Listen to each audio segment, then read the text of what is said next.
Her millionaire husband abandoned her pregnant and penniless. 18 years later, the daughter he never wanted bought his entire company and destroyed his pride. Hi, my beautiful family. May the Almighty surround you with peace, blessings, and endless joy. Every story I bring is not just a tale, it is my soul, my sleepless nights, my prayers, and my heart poured out for you. But when some of you leave halfway, it feels like you cut the wings of my dreams. It wounds my spirit, it breaks my hard work, and it damages the reputation I built with love and honesty. I ask you, why would you hurt someone who gives you everything? Please, honor my effort, stay with me till the last second. If you are truly here, comment present. If you truly believe in me, comment I am with Mr. Peter. And to my new family, if you wonder who I am, ask the old family. They will tell you how I gave love without limits, how I never betrayed your trust, and how I carried you as my own. This is not just a channel, it is my life, my devotion, my truth. Stand with me, value me, and together we will grow stronger than ever. The first time Jim Rodway saw Almetta Smith across the Harvard Business School courtyard, time stopped and his world shifted forever. She was debating corporate ethics with 3 male students, her voice confident and melodious, her dark skin glowing in the autumn sunlight. While they argued with textbook theories, she spoke from lived experience about systemic inequality in business. Jim stood transfixed, his heart hammering against his ribs as if trying to escape and run to her. "You're staring," his roommate Chad whispered. "That's Almetta Smith. Full scholarship from Detroit. Brilliant, but your family would literally disown you." Jim barely heard him. When Almetta laughed at something one of the debaters said, the sound struck him like lightning. He'd dated dozens of women from his social circle, blonde, boring, and predictable. But this woman radiated intelligence, strength, and a fire that called to something deep in his soul. For 3 weeks, he watched her from afar. Almetta Smith was everything he'd never known he wanted. She dominated every classroom discussion, worked 2 part-time jobs to pay for books, and carried herself with a dignity that made the other students seem like children playing dress-up. Finally, Jim gathered his courage. He found her in the library at midnight, surrounded by towers of books, her natural hair pulled back in a messy bun, glasses perched on her nose. "Mind if I sit?" he asked, his usual confidence nowhere to be found. She looked up, and her dark eyes studied him with sharp intelligence. "You're Jim Rodway. Your family owns half of Boston's real estate." "Guilty." He sat down carefully as if sudden movements might scare her away. "And you're Almetta Smith. You're going to revolutionize how business thinks about social responsibility." A smile tugged at her lips. "That's a bold prediction from someone who's never spoken to me. I've been listening to you in Professor Martinez's class. Your ideas about stakeholder capitalism aren't just theoretical, they're revolutionary." For the next 4 hours, they talked about everything and nothing. Jim found himself sharing dreams he'd never spoken aloud, while Almetta revealed vulnerabilities hidden beneath her fierce exterior. When the library closed, they walked through Harvard Yard under the stars, their conversation flowing like they'd known each other for years. "My family isn't going to like this," Jim said as they reached her dorm. Almetta's expression hardened slightly. "Because I'm black. Because you're perfect, and they hate anything that threatens their narrow world view." Jim stepped closer, his blue eyes intense. "But I don't care what they think. I've never felt anything like this before." Their first kiss was soft, tentative, electric. When they broke apart, both were breathing hard. "This is complicated," Almetta whispered. "The best things usually are." Over the following months, their love story unfolded like a beautiful rebellion. Jim defied his family's expectations at every turn. When his mother Patricia refused to meet Almetta, Jim brought her to the family's Thanksgiving dinner anyway. The tension was suffocating, but Jim held Almeta's hand throughout the meal, his message clear. She belonged wherever he was. "You're embarrassing this family," Patricia hissed as she served dessert, her voice low enough that only Jim could hear. "No, Mother. You're embarrassing this family with your bigotry." Jim's voice carried across the dining room, silencing conversations. "Almeta is going to be my wife, whether you accept it or not." The entire table went silent. Charles Rodway's face turned purple with rage, while Almeta squeezed Jim's hand, both terrified and amazed by his public declaration. "You're making a mistake," his father Charles warned him privately after dinner. "This infatuation will pass. Don't destroy your future for a fling." "It's not a fling," Jim replied firmly. "I love her more than I've ever loved anything." "Love?" Charles laughed bitterly. "Son, love is a luxury you can't afford. You have responsibilities to this family, to our legacy. My legacy will be the family I build with Almeta, not the prejudice I inherit from you." The confrontation escalated when Charles threatened to cut off Jim's trust fund. Jim's response was to move out of the family mansion that very night, showing up at Almeta's dorm with suitcases and determination. "You left your family for me?" Almeta asked, tears in her eyes as she helped him carry his belongings. "I left people who can't see your worth. You're my family now." But Jim was already lost to love. Almeta challenged him intellectually, supported his dreams, and loved him with a passion that made everything else pale in comparison. She tutored him in economics until his grades soared. She listened to his business ideas and offered insights that transformed them from good to brilliant. She made him want to be better than he'd ever thought possible. One evening in their second year, as they studied together in his off-campus apartment, Jim couldn't contain himself any longer. "Marry me," he said suddenly, looking up from his corporate finance textbook. Almeta's pen froze mid-sentence. "What?" "Marry me, Almeta. I know we're young, I know it's crazy, but I can't imagine my life without you." Jim dropped to his knees beside her chair, taking her hands in his. "You make me better. You make me brave. I want to build an empire with you, for our future children." Tears sparkled in Almeta's eyes. "Jim, your family will learn to love you like I do, or they'll lose me forever." His voice was steel wrapped in velvet. "I choose you, Almeta. I will always choose you." She said yes through tears and laughter, and Jim slipped his grandmother's engagement ring onto her finger, a stunning vintage piece he'd had reset with a larger diamond. That night, they made love with desperate passion, two souls cementing their bond against a world determined to tear them apart. The wedding planning was a war zone. Patricia Rodway made subtle threats about disinheritance while pretending to help. Charles alternated between bribery and intimidation, offering Jim everything from European business ventures to a trust fund that would set him up for life, all conditional on ending the engagement. "She's using you," Patricia hissed during one particularly ugly confrontation. "Can't you see? A girl from the project's latching onto our family's wealth." Jim's response was to have Almeta's name tattooed over his heart in elegant script, then show up to the next family dinner in a t-shirt that displayed it proudly.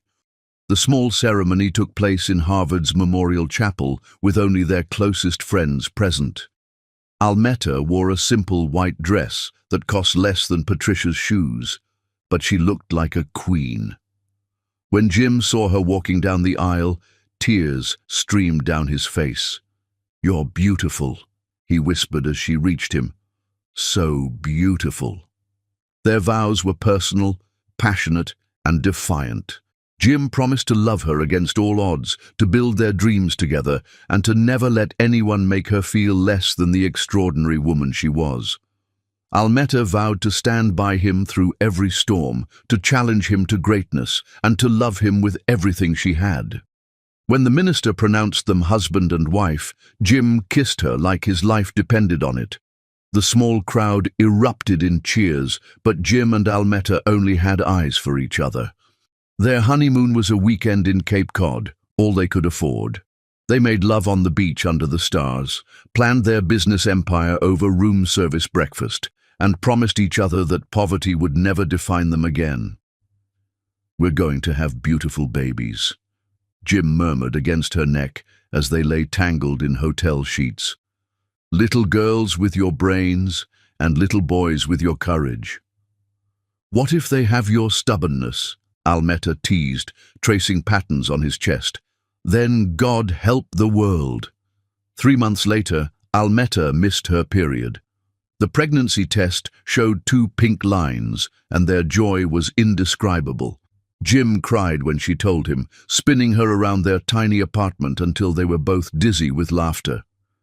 "I'm going to be the best father," he promised, his hands protective on her still flat stomach. "Our child will grow up knowing they're loved beyond measure." "And knowing they can achieve anything," Almeta added. "No limits, no barriers." Jim knelt and kissed her belly tenderly. "Hello, little one. Your daddy loves you already."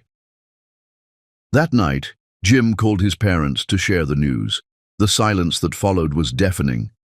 "Congratulations," Charles finally said, his voice flat. "I suppose we should discuss the future." "The future is perfect," Jim replied. "Almeta and I are going to raise an amazing child." "Son, it's time we had a serious conversation about your inheritance and your responsibilities to this family." But Jim was too happy to let his father's disapproval dampen his spirits. He had everything he'd ever wanted: the love of an extraordinary woman, a brilliant child on the way, and dreams big enough to conquer the world. As he held Almeta that night, feeling her peaceful breathing against his chest, Jim made a silent promise. No one would ever hurt his family. No one would ever make his wife or child feel unwanted or unwelcome. Their love would be their fortress, and their family would be their legacy. He had no idea that in 6 months he would break every promise he'd ever made. Chapter 2. The perfect storm of betrayal.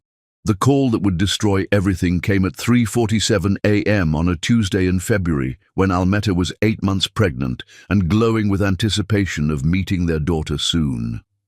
"Mr. Rodway?" The voice was Dr. Harrison, the family physician. "I'm sorry to inform you that your father suffered a massive heart attack. He passed away 20 minutes ago." Jim's world tilted on its axis. Even at 8 months pregnant, Almeta immediately wrapped her arms around him as he crumbled, his sobs echoing through their small Cambridge apartment.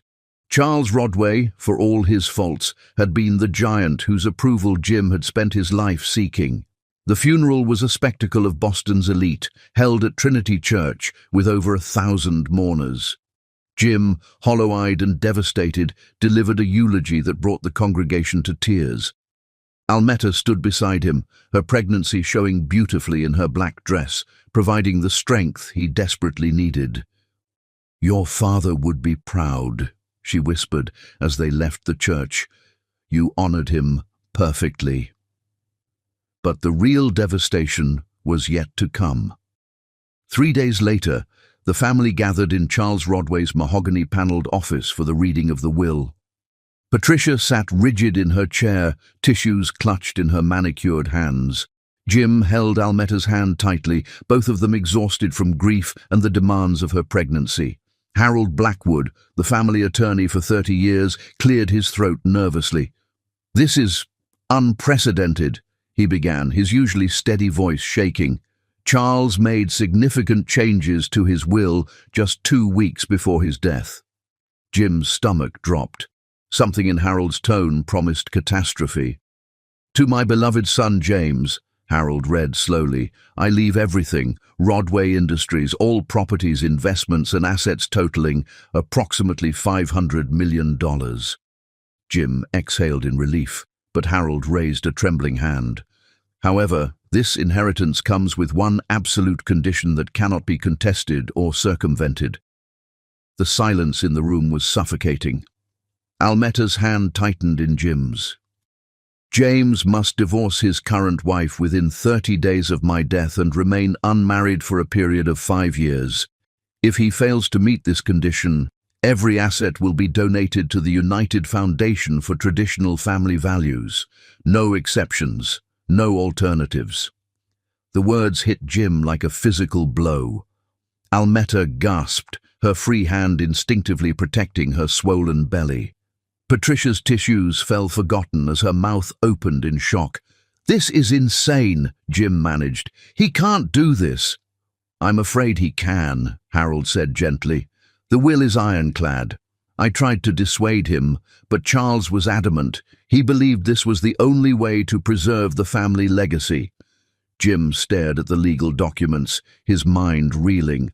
$500 million, his father's life work, the empire he'd been groomed to inherit since childhood, all of it contingent on abandoning the woman he loved and their unborn child. "Surely there's a way to contest this?" Almetta asked, her voice steady despite the tears streaming down her cheeks.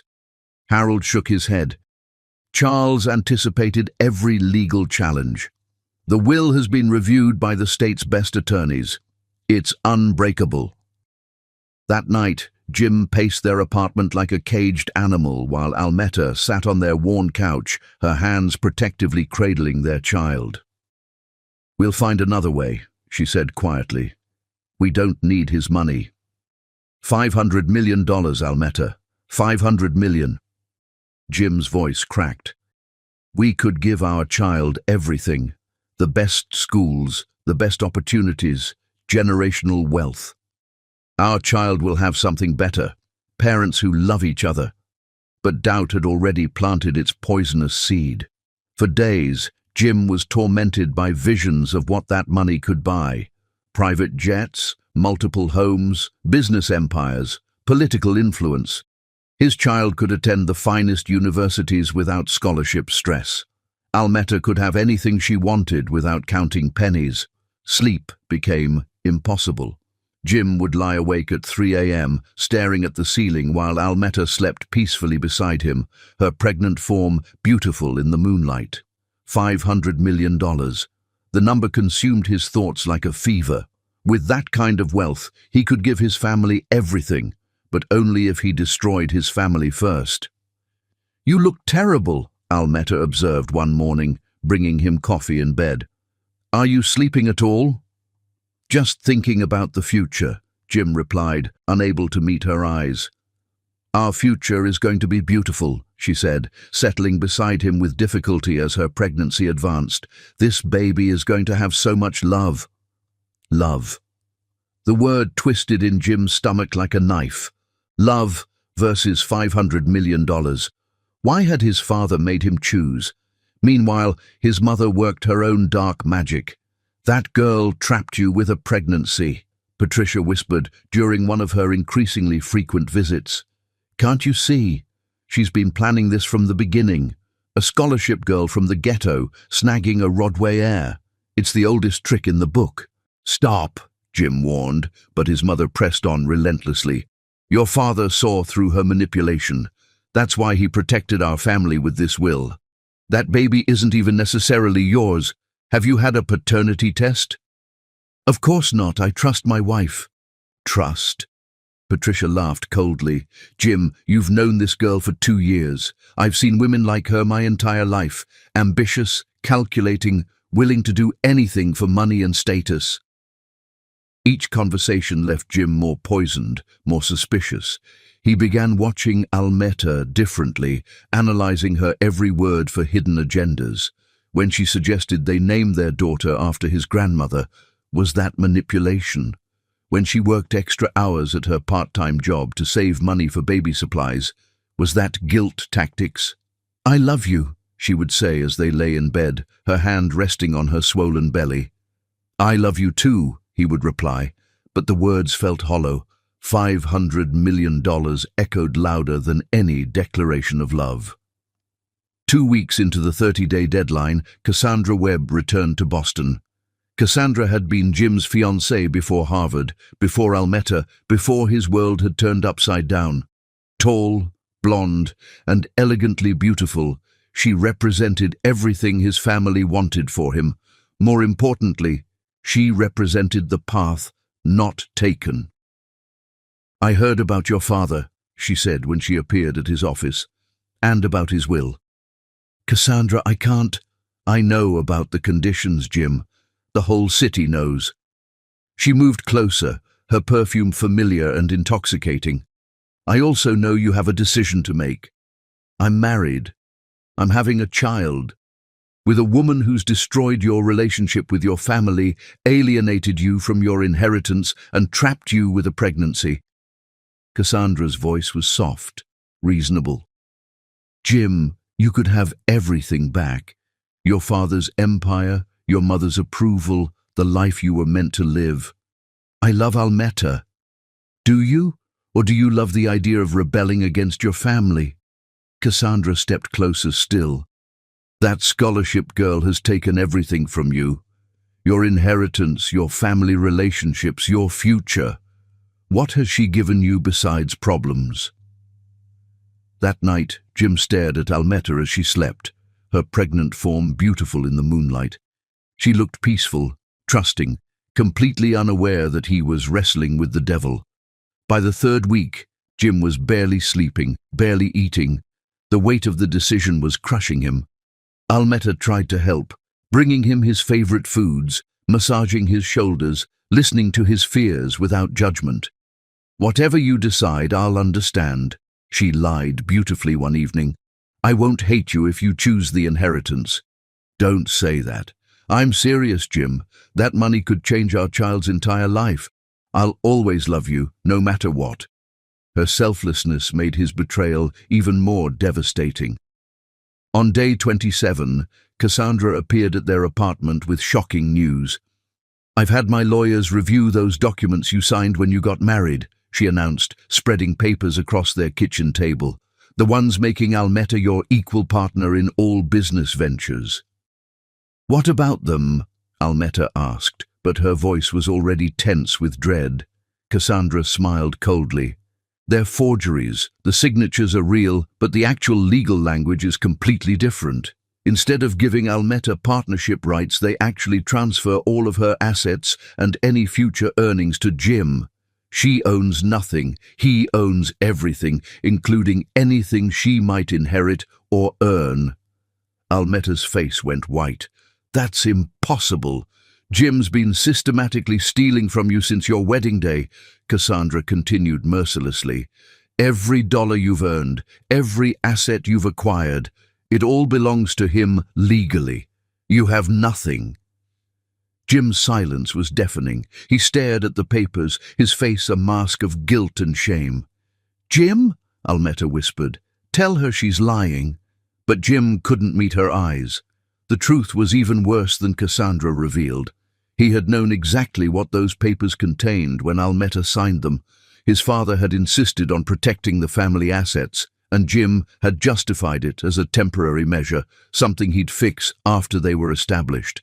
Now, faced with losing $500 million, those papers looked like providence. "The divorce will be simple," Cassandra said softly. "Almeta gets nothing, owes nothing, and Jim keeps both the inheritance and everything they've acquired during the marriage." Almeta looked at Jim with dawning horror. "You've known this whole time."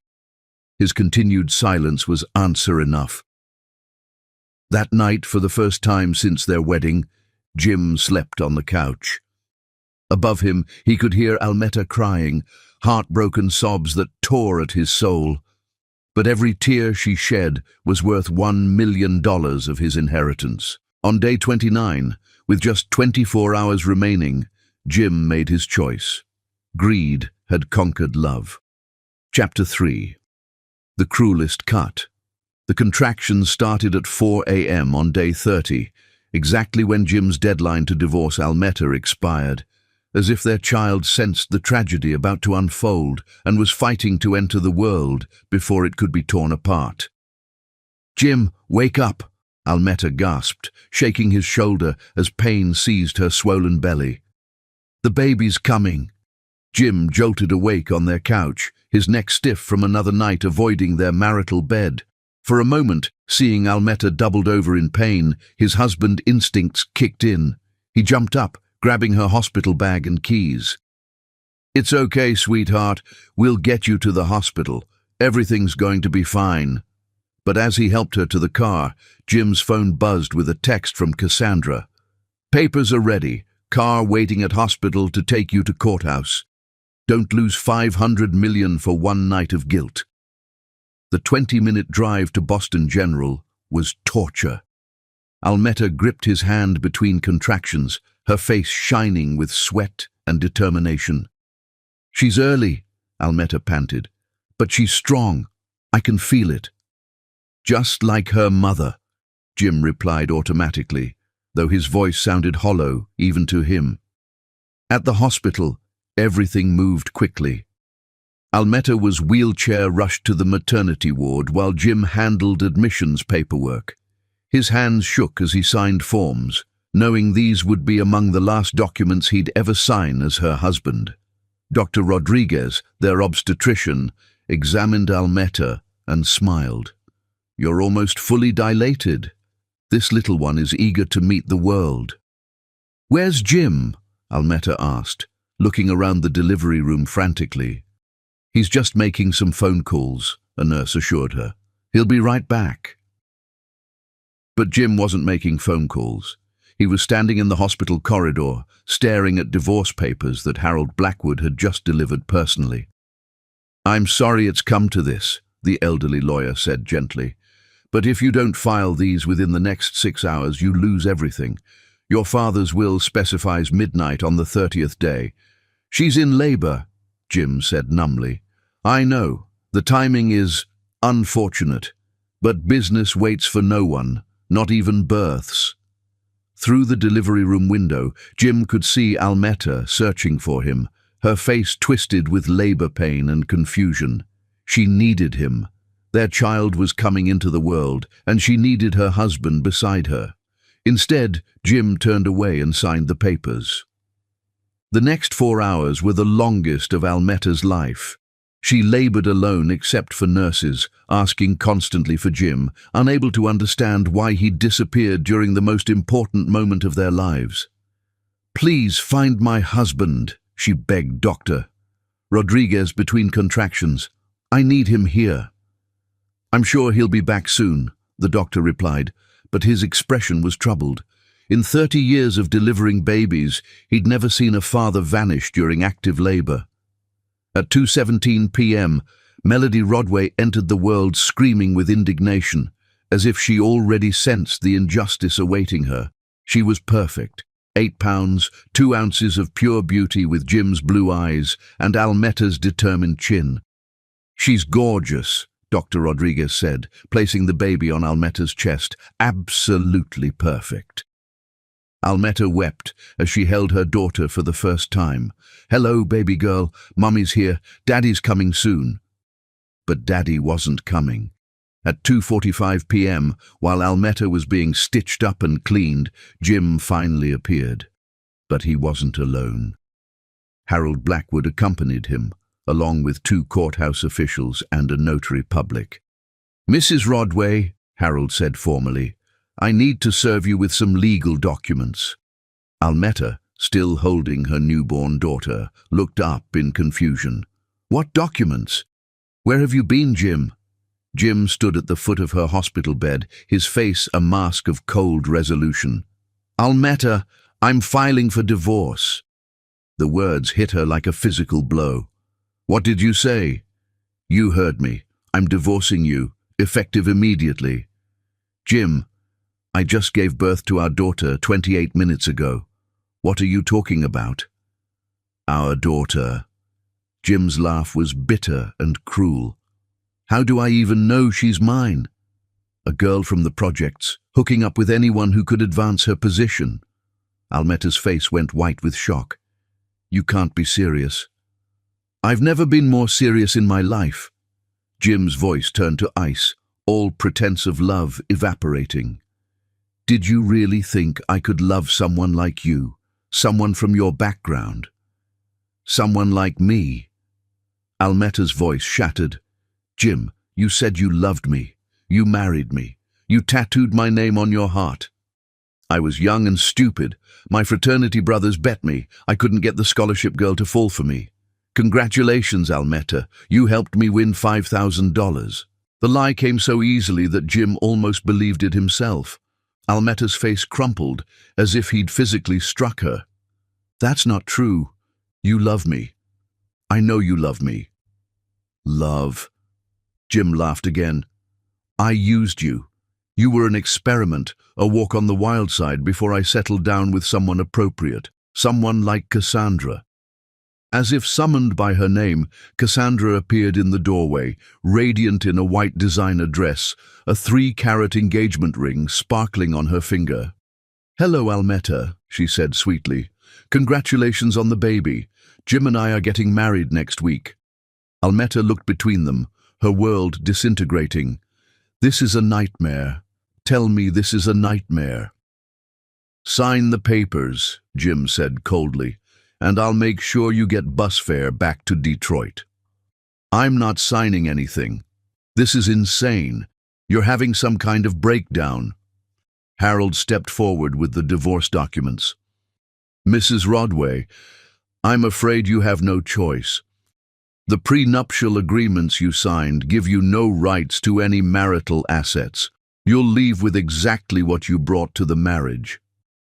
Which was nothing, Cassandra added with false sympathy. The baby, Almetta whispered, clutching Melody closer. She's your daughter. Prove it, Jim said. And even if she is, I don't want her. A constant reminder of my biggest mistake. No, thank you. Jim, please, this isn't you. Something's wrong. You're not thinking clearly. But Jim was already turning away. Security will escort you out once you're discharged. Don't try to contact me. Don't try to come to my home or office. You're nothing to me now. You always were nothing. As Jim and Cassandra left together, Almetta heard him say, 500 million, baby. We'll build an empire. Cassandra's laughter echoed down the hospital corridor like breaking glass. Alone in the hospital room, still bleeding from childbirth, holding a daughter whose father had just denied her existence, Almetta finally broke. Her sobs echoed through the maternity ward, heartbroken wails that brought nurses running. Mrs. Rodway, what's wrong?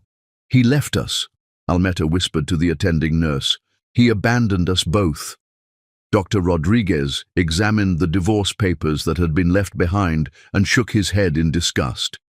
In 30 years of practice, I've never witnessed anything so cruel. What am I going to do? Almetta asked, her voice breaking.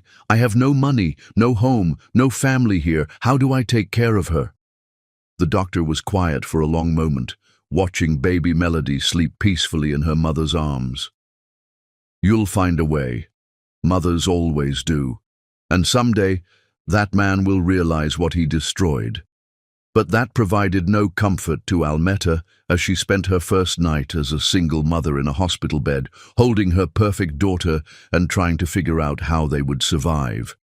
Outside her window, snow began to fall on Boston, as if the sky itself was weeping for the family that had just been destroyed by greed and cowardice.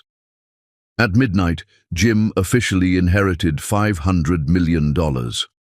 By morning, Almetta and Melody were homeless. Chapter 4. Surviving the Storm. The women's shelter smelled like disinfectant and broken dreams, but it was the only roof Almetta could find for herself and 3-day-old Melody after being discharged from the hospital with nowhere to go. Bed 14, the intake coordinator said without looking up from her paperwork. Lights out at 10 p.m., breakfast at 6 a.m., no visitors, no alcohol, no drugs. Break the rules, you're out. Almetta clutched her hospital bag and Melody's carrier, surveying the dormitory-style room filled with narrow cots and desperate women. Some stared at her with curiosity, others with barely concealed hostility. A teenage girl with track marks on her arms sneered at the sight of Almetta's wedding ring. Fresh divorce? The girl asked mockingly. Let me guess. Rich husband traded you in for a newer model? Almeta didn't answer. She was too exhausted to explain, too heartbroken to relive the betrayal that had landed them here. She simply found her assigned bed, set up Melody's borrowed bassinet, and tried not to cry. That first night was hell. Melody cried constantly, her newborn wails echoing through the shelter and earning glares from women trying to sleep. Almeta paced the hallway at 2 a.m., rocking her daughter and whispering apologies. I'm sorry, baby girl. Mama's so sorry. We'll find somewhere better, I promise. But better seemed impossible. Almeta had exactly $47 to her name, money she'd hidden in her purse that had survived Jim's financial theft. She had no family to call. Her parents had died in a car accident during her sophomore year at Harvard, and she'd burned bridges with childhood friends when she left Detroit for Boston's elite world. On her fourth day at the shelter, Rosa Martinez found her crying in the bathroom while Melody screamed in her arms. First time? Rosa asked gently. She was 40-something, with kind eyes and calloused hands that spoke of hard work. First time homeless, yes, hopefully the last. What happened? Almeta told her story, the whirlwind romance, the betrayal, the divorce papers served in a maternity ward. Rosa listened without judgment, occasionally shaking her head in disgust. Men like that should burn in hell, Rosa said finally. But crying won't feed your baby. You need a plan. Rosa became Almeta's lifeline. She'd been in and out of shelters for years, knew every resource, every program, every trick for survival. She taught Almeta how to stretch formula, where to find free diapers, which churches served the best meals. Rule 1, Rosa explained as they waited in line for free breakfast. Never let them see you broken. The moment they think you're weak, they'll treat you like garbage. I feel broken. Feeling it and showing it are different things. That little girl needs to see strength, not defeat. Almeta took the advice to heart. She applied for welfare, food stamps and housing assistance, enduring condescending social workers who treated her like a statistic instead of a Harvard MBA who'd lost everything through betrayal. Education, the welfare clerk asked, barely glancing up from her computer. Master's degree in business administration from Harvard. The clerk snorted. Right, and I'm a rocket scientist. Put down high school diploma. The humiliation was constant, but Almeta swallowed her pride for Melody's sake. Her daughter needed food, shelter, and healthcare. Dignity was a luxury she couldn't afford. The welfare office became a weekly ritual of degradation. Caseworkers spoke to her like she was mentally deficient, making her repeat information multiple times and questioning every detail of her story. You say you have a master's degree from Harvard? Asked Mrs. Patterson, a tired-looking woman with suspicious eyes. Then why can't you find a job? I've been trying. Have you considered that maybe you're being too picky? McDonald's is hiring. Almeta bit her tongue and nodded. Yes, ma'am. I'll apply there too. And the father? Where's his child support? He terminated his parental rights. Convenient. Let me guess. You don't know where he is now. The implication was clear. Mrs. Patterson believed Almeta was lying about everything. Another welfare queen with a sob story, trying to game the system.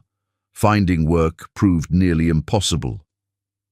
Employers took one look at her temporary shelter address and immediately lost interest. The few who interviewed her questioned her gaps in employment, her lack of references, her situation. A Harvard MBA applying for retail work, one manager asked suspiciously. What's the real story here? Drugs? Mental health issues? No, sir. I just need to support my daughter. Right, and I'm sure this is temporary until your big break comes along. The sarcasm was cutting. Almeta forced herself to smile. I'll work as hard as you need me to. We'll call you. They never did. Finally, After 2 weeks of rejections, she found work at a 24-hour diner called Murphy's. The owner, Sean Murphy, was a gruff Irish immigrant who didn't care about her education or circumstances. "Can you work nights?" he asked during their 5-minute interview. "Yes."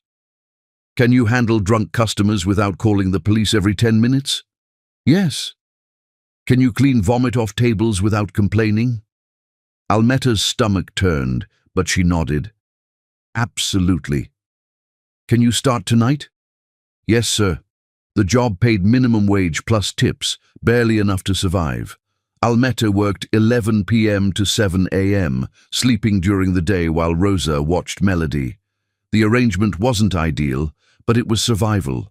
Rosa became more than a friend. She became Almeta's lifeline and teacher.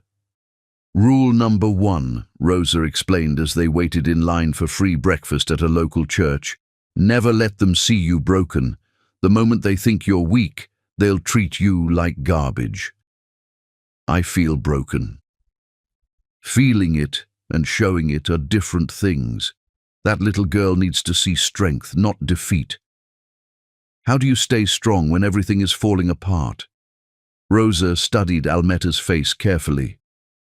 You remember why you're fighting, not for yourself, for her. Every humiliation you swallow, every insult you ignore, every night you work until your feet bleed, it's all so she has chances you didn't have. What if it's not enough? What if I fail her? Then you get up and try again. That's what mothers do. The night shift at Murphy's was brutal. Almeta served coffee to insomniacs, drunk college students, and night shift workers who often left no tips and sometimes grabbed her inappropriately. She endured it all with gritted teeth, remembering Rosa's advice about showing strength. "You're different from our usual girls," observed Detective Mike Sullivan, a regular customer who came in around 3 a.m. during his patrol breaks. "You speak like you went to college." "I did." "What happened?" Almeta poured his coffee and shrugged. "Life happened." Mike became protective of her, making sure drunk customers kept their hands to themselves and sometimes leaving extra large tips. "You won't be here forever," he told her one night. "Whatever brought you down, you'll climb back up." "How do you know?" "Because you still fight. I see women who've given up, and you're not one of them."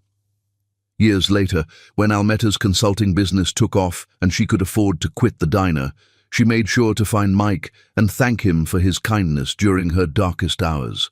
His faith in her recovery had been one of the few lights in that terrible period. During her breaks, Almeta studied. She read business journals from the library, analyzed market trends, and developed ideas for companies she might someday start. Melody slept in her carrier beside the break room table while Almeta planned their escape from poverty. One night, while serving a table of young executives celebrating a business deal, Almeta overheard their conversation about marketing strategies. They were struggling with a campaign for urban demographics, throwing around ideas that were tone-deaf and offensive. "Excuse me," Almeta interrupted, refilling their coffee. "I couldn't help overhearing. Have you considered approaching the urban market through community leaders rather than traditional advertising?" The executives looked at her like she'd grown a second head. "Sorry?" "Community-based marketing, partner with local churches, schools, and neighborhood organizations. People trust recommendations from leaders they know more than glossy advertisements." One of the men laughed. "Thanks for the input, but we'll stick to professional advice." But the youngest executive, a woman named Jennifer Chen, lingered after the others left. "That was smart," Jennifer said. "Where did you learn about community marketing?" "Harvard Business School." Jennifer's eyebrows shot up. "You're kidding." "I wish I was." They talked for 20 minutes before Jennifer had to leave. She handed Almeta her business card. "I run a small consulting firm.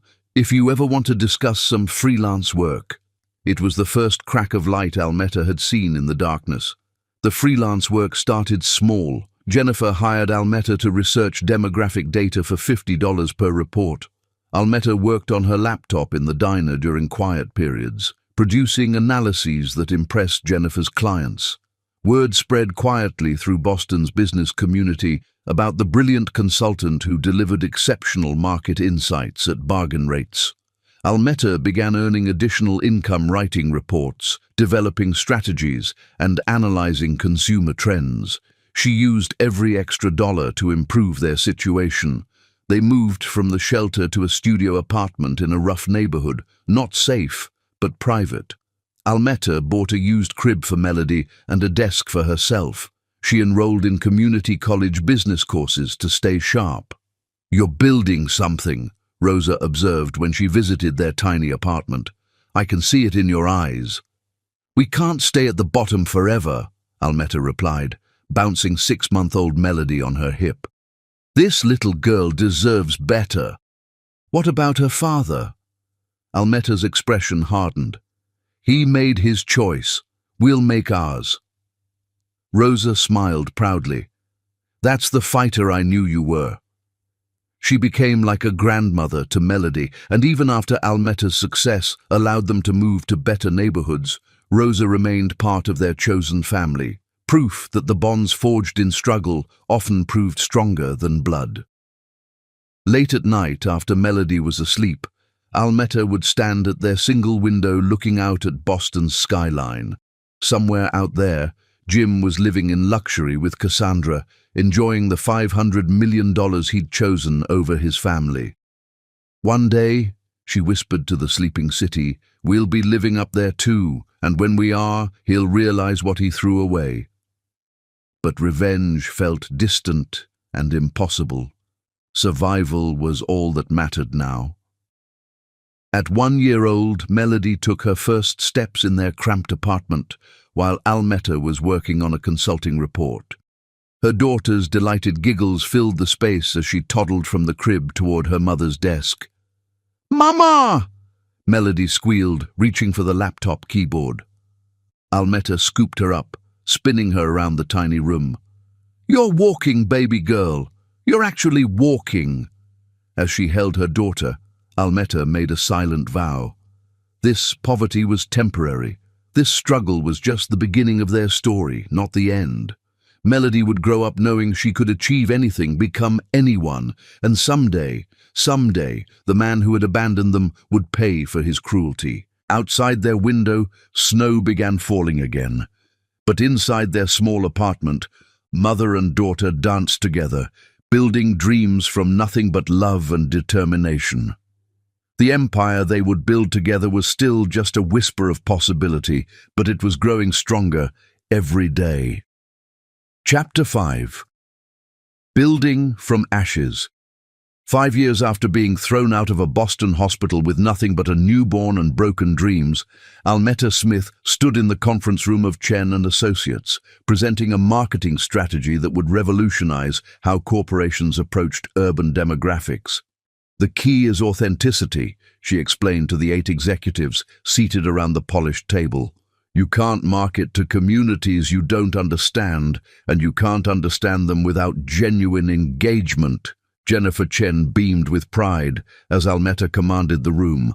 What had started as $50 freelance reports had evolved into Almeta, becoming the firm's most sought-after strategist, though she still technically worked as an independent contractor.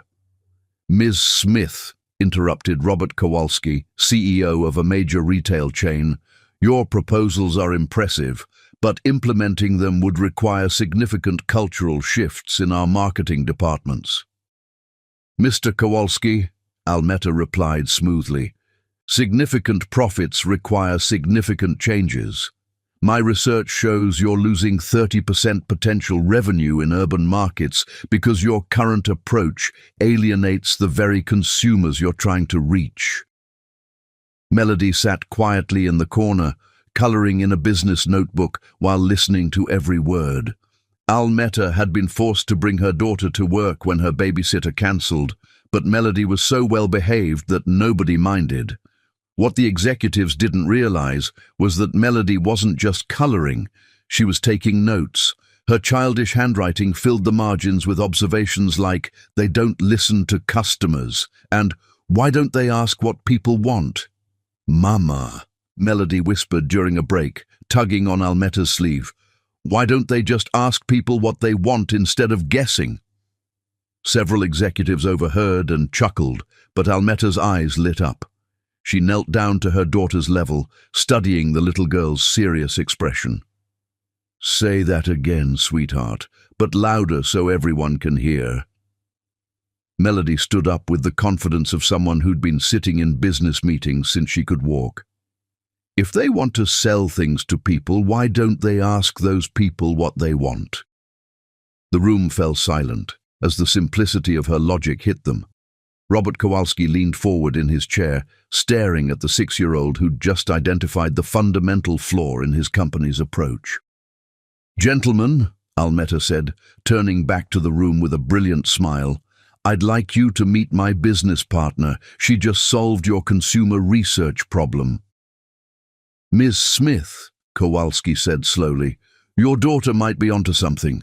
We spend millions on demographic studies and focus groups, but we never directly engage with communities about their actual needs." "Exactly. And if a 6-year-old can see that, imagine what your customers have been thinking." The presentation was a tremendous success. Kowalski signed a 6-figure contract on the spot, and 2 other companies requested similar strategies. As they packed up to leave, Jennifer pulled Almeta aside. "That was brilliant. Both the strategy and bringing Melody. She's incredibly perceptive." "She's been sitting in on business meetings since she was 2, Almeta explained. "Sometimes I think she understands corporate psychology better than most adults." "Have you considered that she might actually be your secret weapon?" "What do you mean?" "Children see things adults miss because they haven't learned to complicate simple truths yet. Maybe Melody should be part of your consulting process." That night, in their small 2-bedroom apartment they'd moved to the year before, Almeta celebrated by making Melody's favorite mac and cheese, while her daughter did homework at the kitchen table. "Mama, what's a partnership?" Melody asked, looking up from her math worksheet. "It means Mama and Miss Jennifer are going to build a business together." "Can I help?" Almeta sat down beside her daughter, studying the little girl who'd become her greatest strength. Melody had Jim's striking eyes, but Almeta's determination and intelligence. At 6, she was reading at a 5th-grade level and showed an intuitive understanding of business concepts that amazed adults. "Would you like to help?" "Yes, I have lots of ideas." "Like what?" "Well, today those men kept talking about target demographics, but they never said they talked to actual people. And that lady from the fashion company said teenage girls don't know what they want, but I think teenage girls know exactly what they want. Adults just don't listen." Almeta stared at her daughter with amazement. "Melody, you're absolutely right. I know, I pay attention when you work. Most adults make things too complicated." "Okay, but first we need to finish your homework. Education comes first, always." "I know, Mama, education is power, and power is freedom." It was a mantra Almeta had taught her from the beginning. Education had been Almeta's escape from poverty once before, and it would be Melody's foundation for everything. Over the next 2 years, Smith Chen's strategic consulting grew rapidly. Almeta's innovative approaches to urban marketing attracted corporate clients nationwide. She traveled frequently, taking Melody with her when possible, exposing her daughter to airports, hotels, and business meetings. "This is how successful people live," Almeta would tell Melody as they stayed in upscale hotels during business trips. "This is what we're building toward." Melody absorbed everything like a sponge. She learned to read financial statements by studying her mother's work, understood market analysis from sitting in on presentations, and developed social skills by charming clients who were impressed by her poise and intelligence.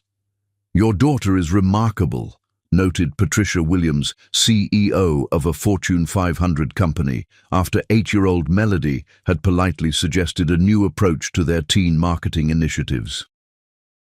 Has she considered business school? She's 8, Almeta laughed. I'm serious. My nephew goes to Harvard, and he's not half as sharp as she is. At night, after Melody was asleep, Almeta worked on expanding their business. She'd moved them to a beautiful 3-bedroom townhouse in a safe neighborhood, but she wanted more. Much more. We need our own firm, she told Jennifer one evening as they reviewed quarterly reports. Smith Chen is successful, but we're still small scale. What did you have in mind? Global consulting, Fortune 500 clients, government contracts, real power. Jennifer studied her partner's face. This is about more than money, isn't it? Almeta was quiet for a moment. I want my daughter to grow up in a world where no one can take everything away from her because of who she is or where she came from. And I want certain people to realize exactly what they threw away. Almeta's voice turned steel hard. 18 years from now, I want the man who destroyed us to look up and see us owning everything he thought he was too good to share. That night, after Melody was asleep, Almeta sat at their kitchen table with newspaper clippings spread before her, articles about Jim's business successes, photos of him at charity galas, mentions of his growing wealth. She studied each one like a general planning a war. One day, baby girl, she whispered to the sleeping house, one day he'll understand that the family he threw away became everything he'll never be. She didn't know that 9-year-old Melody was awake in her bedroom, listening through the thin walls, absorbing every word and making her own silent promises about the future. That summer, Almeta made a decision that would change everything.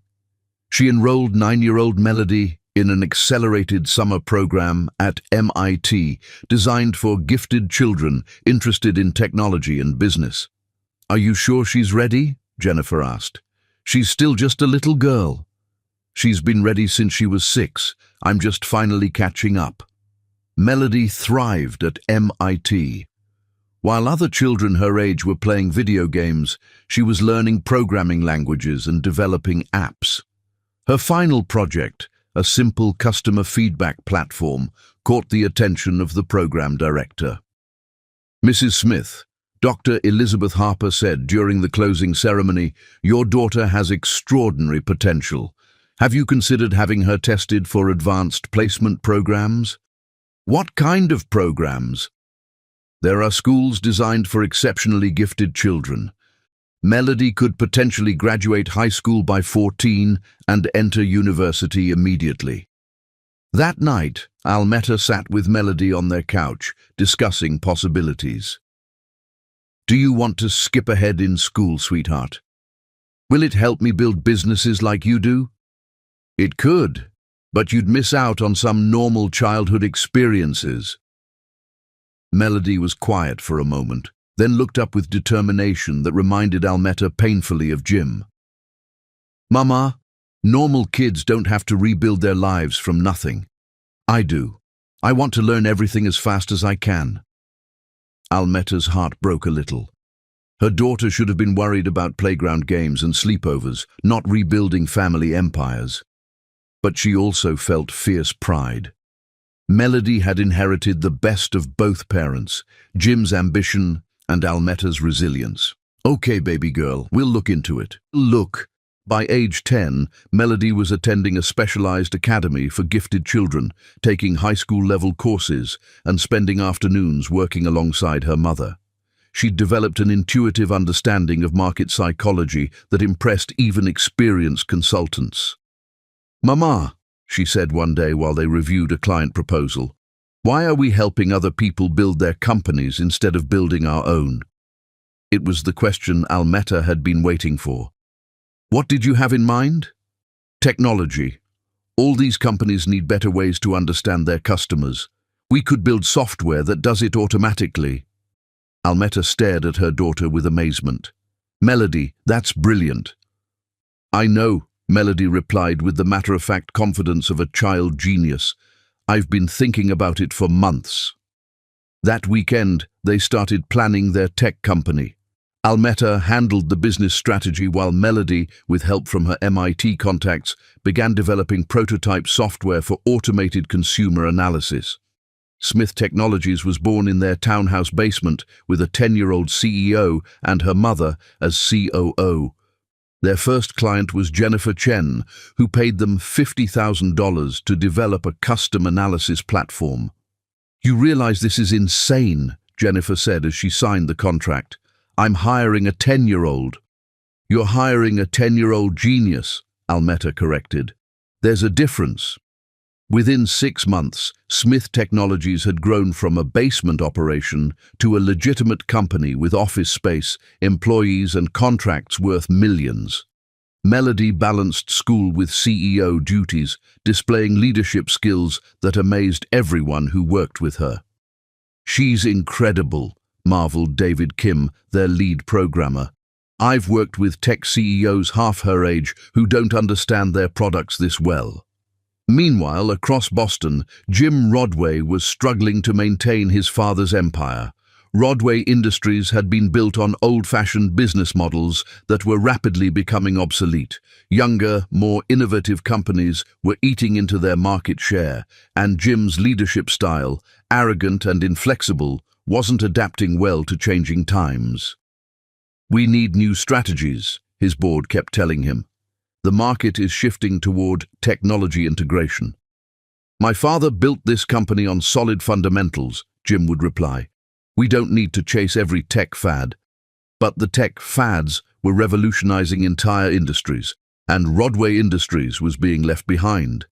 Neither Jim nor his mother Patricia paid attention to the growing success of Smith Technologies. The name meant nothing to them, and even if they'd investigated, they'd never imagined that the homeless woman they'd discarded 10 years earlier was building an empire that would soon dwarf their own. On Melody's 11th birthday, as they celebrated in their new corporate headquarters, Almeta made a private promise. "Soon, baby girl. Very soon, we'll be ready to show the world what we've built."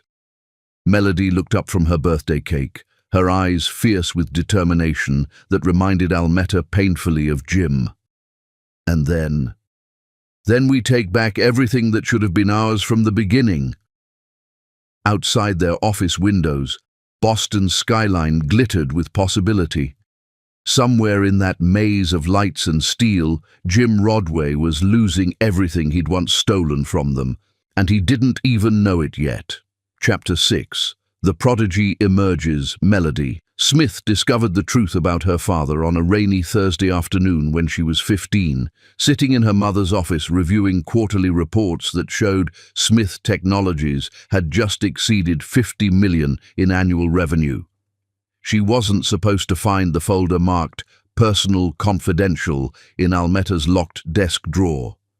She'd been looking for a spare USB drive when the drawer stuck, revealing a hidden compartment containing newspaper clippings, legal documents, and photographs spanning 20 years. The first photo took her breath away. Her mother, radiant and young, in a wedding dress standing beside a tall, blonde man whose blue eyes were identical to the ones Melody saw in the mirror every morning. "James Rodway weds Almeta Smith in intimate Harvard ceremony," read the newspaper caption from 16 years ago. Melody's hands shook as she flipped through more clippings, photos of her parents at business events, articles about Jim inheriting Rodway Industries, and then the devastating coverage of their divorce. Rodway heir abandons pregnant wife for family fortune. But it was the final document that shattered everything Melody thought she knew about herself.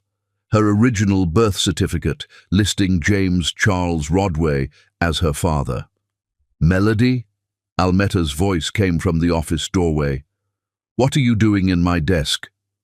Melody turned around, tears streaming down her face, holding the birth certificate. "My name isn't Smith, is it? It's Rodway." Almeta's face went pale.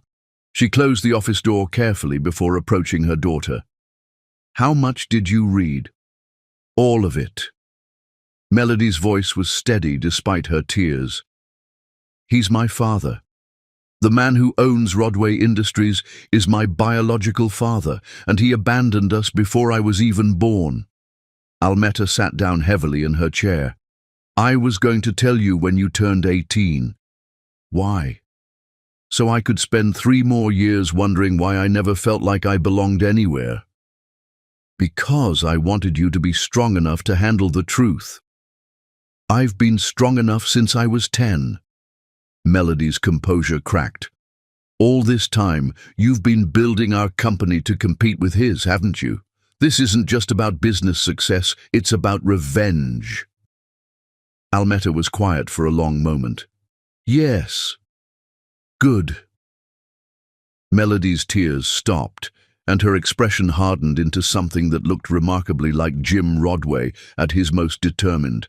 Tell me everything, every detail about what he did to us. Over the next 2 hours, Almeta revealed the complete story. The passionate love affair, the devastating betrayal, the divorce papers served in a maternity ward, the years of poverty and struggle. She held nothing back, watching her daughter's face grow colder with each revelation. He claimed I was just a bet, Melody asked when the story ended. His exact words. And he said he didn't want me because I'd be a constant reminder of his biggest mistake. Yes. Melody was quiet for several minutes, processing everything. When she finally spoke, her voice carried a maturity far beyond her 15 years.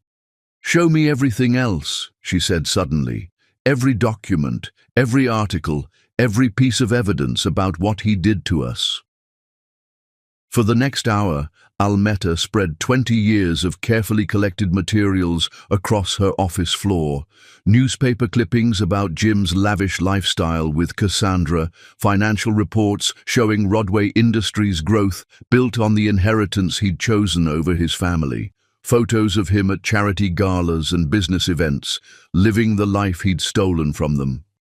Look at this, Melody said, holding up a society page photo of Jim and Cassandra at a cancer fundraiser. He's donating money to help sick children while he abandoned his own healthy daughter. Melody, no, Mama. I need to see all of it. I need to understand exactly who he is. She picked up another article. Here he is talking about family values at a business conference. Family values from a man who threw his family away for money. Almeta watched her daughter's face transform as the full scope of Jim's hypocrisy became clear.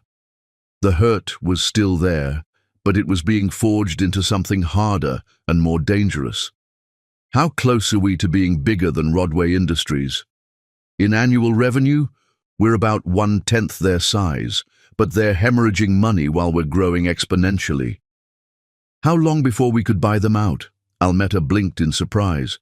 Melody, that's not... How long? If current trends continue, maybe 8 to 10 years. Too long. Melody stood up and began pacing, her brilliant mind already working through possibilities. I want to graduate high school next year. Then I want to go to Harvard Business School. Sweetheart, you're only 15. I'll be 16 when I graduate. Harvard has admitted younger students before. Melody stopped pacing and fixed her mother with an intense stare. I want his alma mater on my resume when I destroy him. Melody, he threw us away like garbage, Mama. He chose money over his own child.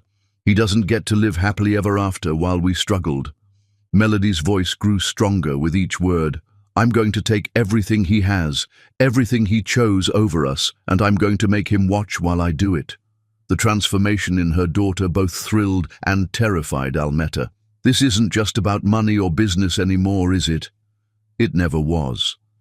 Melody sat back down, her expression calm, but her eyes burning with purpose. He needs to understand that the daughter he rejected became everything he'll never be. And when I'm done, he'll know that losing us was the worst mistake of his pathetic life. What if this consumes you? What if revenge becomes more important than your own happiness? Melody considered this seriously. Mama, You spent 20 years building strength from his betrayal. You never let it make you bitter or cruel. You taught me that success is the best revenge because it proves we didn't need him."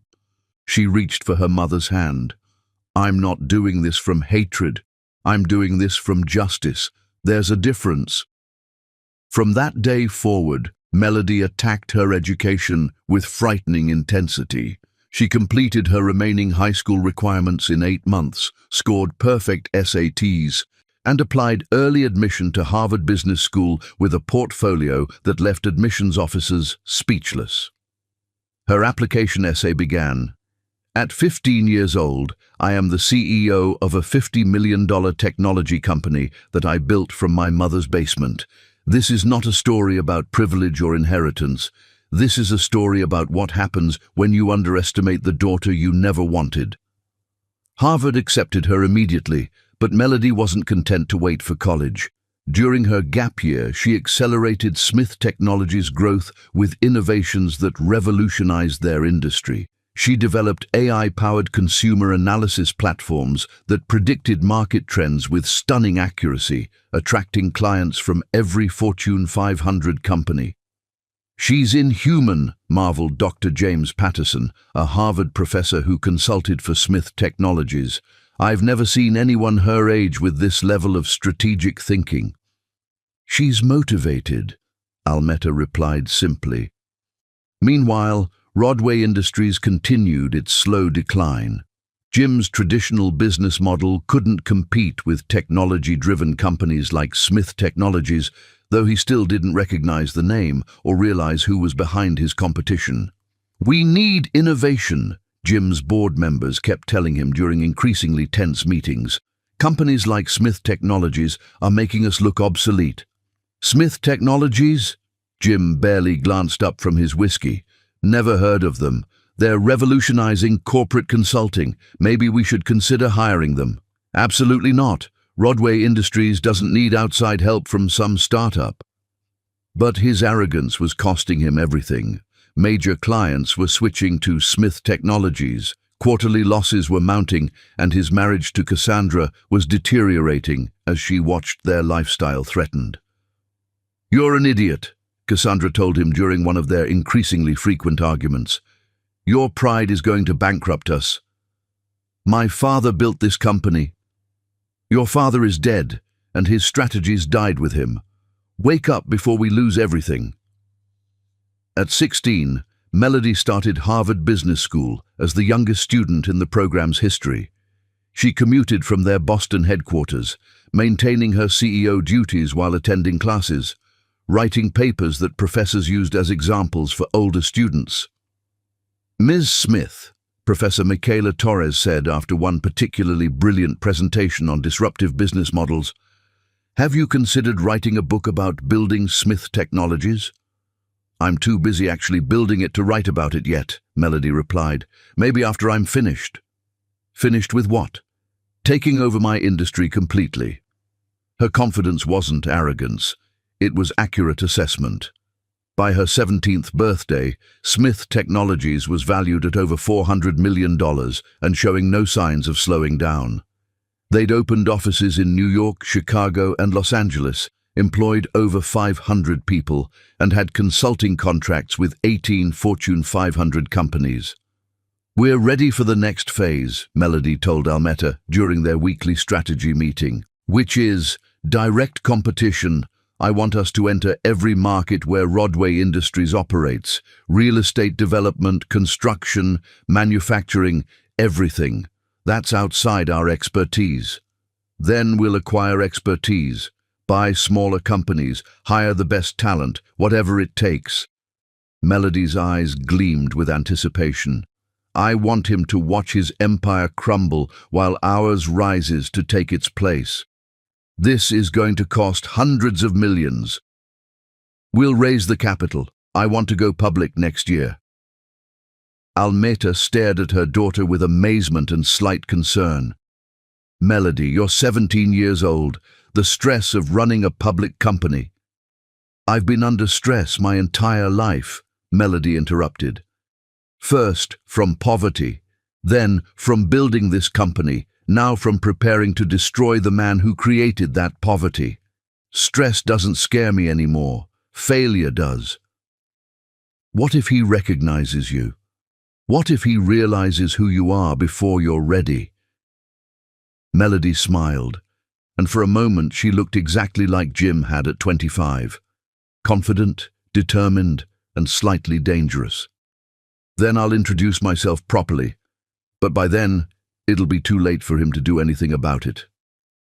Outside their office windows, Boston sparkled in the evening light.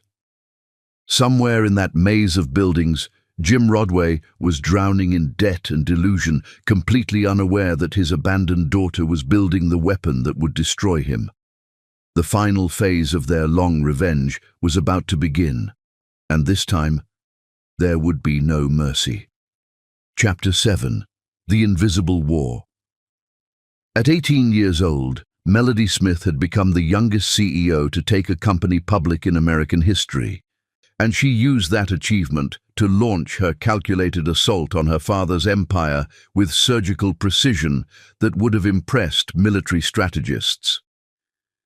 The opening bell at the New York Stock Exchange rang at 9:30 a.m. on a crisp October morning, and by market close, Smith Technologies had raised $1.2 billion in its IPO, with stock prices soaring 340% above their opening value. "Ms. Smith," shouted reporters as Melody walked down Wall Street afterward, "what's next for Smith Technologies?" Melody paused on the steps of the exchange, looking every inch the confident young billionaire in her tailored navy suit, her hair pulled back in an elegant chignon that emphasized her striking blue eyes. "We're entering new markets," she announced to the crowd of financial journalists. "Real estate development, construction, manufacturing. We're going to revolutionize every industry we touch." What she didn't say was that those were exactly the industries where Rodway Industries operated. The war began immediately. Within days of their IPO, Smith Technologies started acquiring smaller companies in direct competition with Rodway Industries' core businesses. But Melody's strategy wasn't to outspend her father, it was to outthink him. "Traditional business models are dinosaurs," she explained to her newly expanded board of directors. "We're not just entering these markets, we're evolving them." While Rodway Industries still operated using 1990s strategies, Smith Technologies implemented cutting-edge technology in every acquisition. They used AI to optimize construction schedules, big data to identify profitable real estate opportunities, and automation to reduce manufacturing costs. "How are they doing this so quickly?" Jim demanded during an emergency board meeting as he watched another major client switch to Smith Technologies. "They've been in our markets for 6 months, and they're already stealing our business." "They're innovative," replied board member Margaret Chen, no relation to Jennifer. "Their technology integration is years ahead of anything we're doing. Technology is a fad. Our clients value tradition and reliability." "Jim, we lost 3 more major contracts this week, all to Smith Technologies." But Jim's arrogance blinded him to the magnitude of the threat. He still didn't bother researching his competitor, dismissing them as another Silicon Valley startup that'll burn through their funding in 2 years. Meanwhile, Melody systematically dismantled his empire piece by piece. She hired away Rodway Industries' best employees by offering them 50% salary increases and stock options. She outbid them on every major project by calculating exactly how low she could go while maintaining profit margins. Most devastatingly, she offered their clients superior services at competitive prices. Her most brilliant stroke was targeting Rodway's longtime clients with personalized presentations that exposed exactly how outdated their current services were. When Brookstone Development had been using Rodway Industries for construction management for 15 years, Melody's team showed them 3D modeling software that could cut their timelines by 30% and reduce costs by 20%. Your current contractor is using 1990s methodologies, Melody explained to Brookstone's board, her presentation featuring real-time comparisons. We're offering 2025 solutions with proven results. Within 3 months, Brookstone had switched to Smith Technologies, bringing their $50 million annual contract with them. The same scenario played out across Jim's client base. Heritage Manufacturing saw Smith Technologies' automated inventory systems and realized Rodway's manual processes were costing them millions in inefficiency. Coastal Properties watched Melody's AI-powered market analysis predict development opportunities with 94% accuracy, while Rodway's traditional methods achieved only 60%. They're not just competitive, complained David Chen, Rodway's head of client relations. They're making us look like dinosaurs. Our clients are asking why we don't have the technology Smith Technologies offers. Because we don't chase every tech fad, Jim replied dismissively during a staff meeting. Our clients value stability and tradition. Jim, we've lost 8 major clients this quarter, all to Smith Technologies. Meanwhile, Melody's employee recruitment strategy was equally devastating. She identified Rodway's most talented staff members and made them offers they couldn't refuse. Sarah Mitchell, their best project manager, received a 70% salary increase and the title of Vice President of Operations. Engineering team leader Marcus Rodriguez got stock options worth potentially millions. It's like they know exactly who our key people are and exactly what would motivate them to leave, observed HR Director Patricia Wells during a retention meeting. Maybe we should consider counter-offers, suggested Tony Ramirez. With what money? Jim asked bitterly. They're offering packages we can't match. What Jim didn't realize was that Melody had spent months researching every Rodway employee's personal situation. She knew Sarah Mitchell was struggling with her daughter's college tuition. She knew Marcus Rodriguez wanted to buy a house but couldn't qualify for a mortgage on his current salary. She offered solutions to their problems, not just job changes, but her masterpiece was psychological warfare. Melody had studied Jim's management style for years through former employees and industry contacts. She knew exactly how to push him towards self-destruction. Send him the quarterly reports, she told her strategy team. Make sure he sees exactly how much market share he's lost to us. But don't include our company name on the cover. Just list us as competitor A. I want him paranoid and desperate before he even knows who's destroying him. That's brilliantly cruel, observed David Kim, their lead programmer. He destroyed my family when I was helpless, Melody replied without emotion. Now I'm destroying his empire while he's powerless. The poetry is intentional. She had Jim's psychology mapped like a battlefield. Every move she made was designed to trigger his worst impulses, his arrogance, his refusal to adapt, his need to control everything. While he blamed external forces for his failures, Melody was orchestrating every disaster from the shadows. It's like they care about us as people, not just workers, Sarah had told her colleagues before leaving.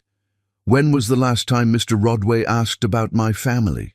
The answer was never, and Melody had counted on that. It's like they know our business better than we do, complained Tony Ramirez, Rodway's head of operations. Every weakness we have, they've found a solution for. Because I do know your business, Melody murmured to herself from her corner office, studying intelligence reports her team had compiled on every aspect of Rodway Industries' operations. I've been studying you my entire life.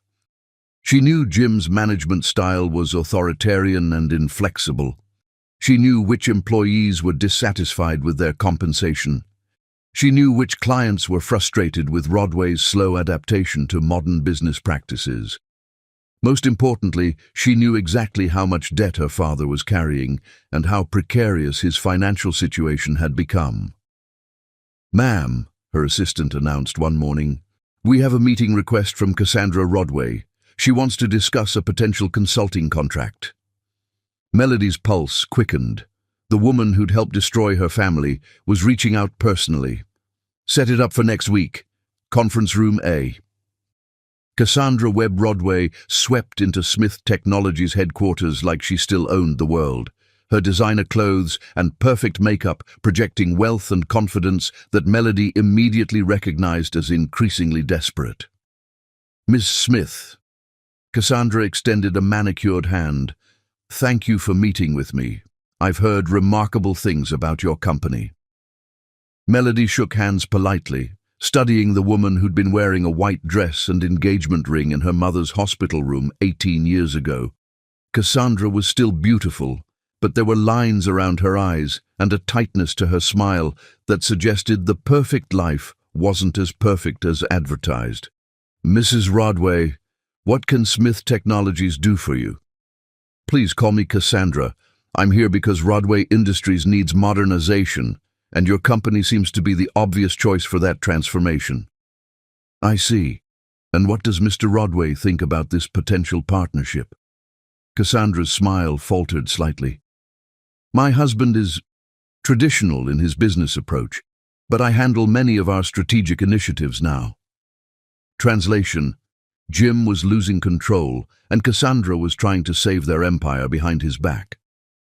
"What specific services are you looking for?" "Complete operational overhaul, technology integration, market analysis, competitive positioning. Essentially, we need you to help us figure out how to compete with companies like—" Cassandra paused, checking her notes. "Well, like yours." Melody almost smiled. "You want us to help you compete with ourselves?" "I want you to help us stay relevant. Smith Technologies has revolutionized every market you've entered. We need to understand how you do it." "And you think we'd share our trade secrets with a direct competitor?"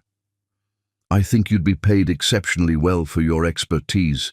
Money tends to overcome most business conflicts." Melody leaned back in her chair, studying Cassandra with the same intensity she brought to analyzing market data. This woman had destroyed her family's happiness for money. Now she was begging that same family for salvation, not knowing who she was talking to. "I'll consider your proposal," Melody said finally. "But I should mention, we don't typically work with companies whose leadership lacks vision." Cassandra's professional mask slipped slightly. "Meaning?" "Meaning if Rodway Industries wants our help, Mr. Rodway himself needs to be committed to change. Half measures and behind-the-scenes maneuvering won't save a sinking ship." "I can bring Jim to our next meeting." "Please do. I'd be very interested in meeting him." After Cassandra left, Melody sat alone in her office, heart pounding with anticipation. Soon, very soon, she would come face to face with the man who'd abandoned her before birth.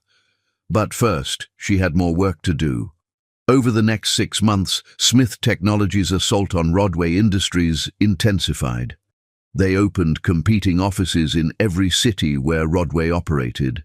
They launched a construction division that immediately began underbidding Rodway on major projects.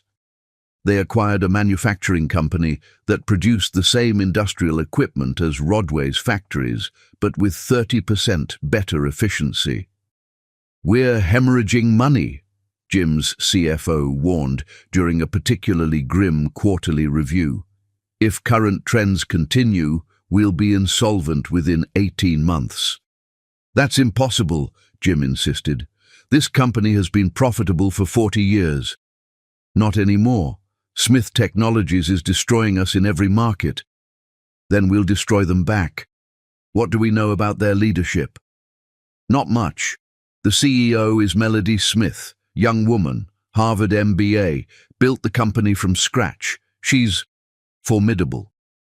"She's a child playing with daddy's money. How dangerous can she be?" But Jim's board members were losing confidence in his leadership. Margaret Chen requested a private meeting to discuss the future direction of the company. "Jim," she said carefully, "the board is concerned about our competitive position. We'll rebound. We always do." "Not this time. Smith Technologies isn't just another competitor. They're systematically dismantling everything your father built. We need new leadership, or we need to sell." Sell. Jim's voice rose dangerously. Absolutely not. This company is my legacy. Then prove you can save it. Meet with Smith Technologies. See if there's a way to work together instead of competing. I will not beg for help from some startup. Then you'll watch everything your father created disappear. That night, Jim sat alone in his father's old office, drinking whiskey and staring at family photos from happier times. Cassandra had already moved into the guest bedroom, their marriage another casualty of his failing empire. He'd fought so hard to inherit his father's wealth, sacrificing everything he'd once loved. Now that inheritance was slipping away, and he had nothing left to show for his choices. Meanwhile, in her corner office across the city, Melody Smith was planning the final phase of her campaign. Soon, she would meet her father face to face. Soon, he would learn the price of abandoning his family. And soon, justice would finally be served. The invisible war was almost over, and Melody Smith was about to win everything. Chapter 8. The Noose Tightens. Cassandra Webb Rodway filed for divorce on a grey December morning, just as Rodway Industries' stock hit an all-time low and Smith Technologies announced its acquisition of their largest manufacturing competitor. Jim found the papers on his desk beside his morning coffee, along with a note written in Cassandra's elegant handwriting. I married you for your empire. Since you no longer have one, this marriage is over. My lawyers will be in touch about the asset division. For several minutes, Jim sat frozen in his father's chair, staring at documents that would cut his remaining wealth in half. Outside his office windows, Boston's skyline looked grey and forbidding, matching his internal devastation. Sir? His assistant knocked timidly. The board members are here for the emergency meeting. Jim straightened his tie and tried to compose himself. Send them in. The mood in the boardroom was funeral solemn. Margaret Chen, Robert Stevens, Thomas Walsh, and 5 other board members sat around the table with expressions ranging from disappointed to openly hostile.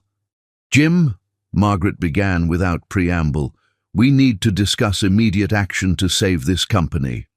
I'm listening. Smith Technologies has made an informal inquiry about acquiring our construction division. Absolutely not. It's a fair offer. More than fair, actually. They're offering 30% above market value. They're vultures picking at our bones. Robert Stevens leaned forward. Jim, be realistic. That division is losing money every quarter. Smith Technologies could turn it profitable within 6 months. Because they're using unfair competitive practices. They're using modern business practices, Thomas Walsh corrected. Practices we should have implemented years ago. My father built this company on solid fundamentals. Your father has been dead for 18 years, Margaret interrupted sharply. His business model died with him. We're living in 2025, not 1995. Jim's hands clenched into fists. What are you saying? We're saying you have 2 choices. Modernize immediately or sell everything while we can still get decent offers. I won't sell my father's legacy to some upstart tech company. Then maybe it's time for new leadership. The words hung in the air like a death sentence. Jim looked around the table, seeing resignation and determination in faces that had once respected him. You're talking about removing me as CEO. We're talking about saving what's left of this company, Margaret replied, and that might require difficult decisions. I built this company. You inherited this company, Robert corrected, and you've nearly destroyed it through stubbornness and poor leadership. That afternoon, Jim sat alone in his office, drinking whiskey at 2 p.m. and staring at financial reports that painted an increasingly desperate picture. Rodway Industries was hemorrhaging money, losing clients, and rapidly approaching insolvency.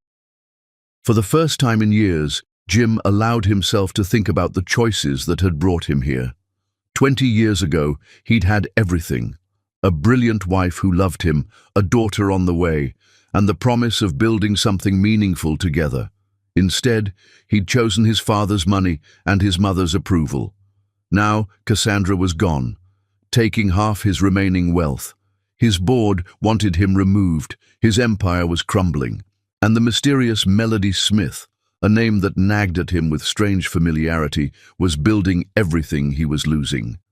Smith, he murmured, rolling the name around his tongue. Why did it feel significant? He'd known an Almetta Smith once, long ago, but that was impossible. She'd been a poor scholarship student who'd disappeared from his life completely. Jim pulled out his laptop and did something he'd never bothered to do before. He researched Smith Technologies' leadership team. Melody Smith, age 18, CEO and founder. Harvard MBA, daughter of Almetta Smith, company co-founder. Almetta Smith. Jim's hands began to shake as he stared at the name on his screen. It couldn't be the same woman. His Almetta had been broken, homeless, defeated when he'd last seen her. This Almetta Smith was described as a brilliant strategist and visionary business leader. But the coincidence was too strong to ignore. Smith Technologies had appeared 2 years ago and immediately begun targeting every market where Rodway Industries operated. They seemed to know his company's weaknesses better than he did. Their strategies were designed specifically to exploit his failures. "No," Jim whispered, his heart racing. "It's not possible." But even as he denied it, pieces began falling into place. The surgical precision of Smith Technologies' attacks, the way they seemed to anticipate his every move, the fact that they'd grown from nothing to threaten his entire empire in just 2 years. What if the woman he'd betrayed had spent 20 years planning this revenge? What if the daughter he'd rejected had become the weapon that would destroy him? Jim's phone buzzed with another text from his lawyer about Cassandra's divorce demands. His board was scheduling another emergency meeting. His creditors were calling daily. Everything was falling apart simultaneously, as if orchestrated by someone who understood exactly how to break him. Someone who had 20 years to study his weaknesses and plan his downfall. Someone who had every reason to hate him. "Sir?" His assistant appeared in the doorway again. "There's a Melody Smith here to see you, from Smith Technologies." Jim's head snapped up. "She's here. Now."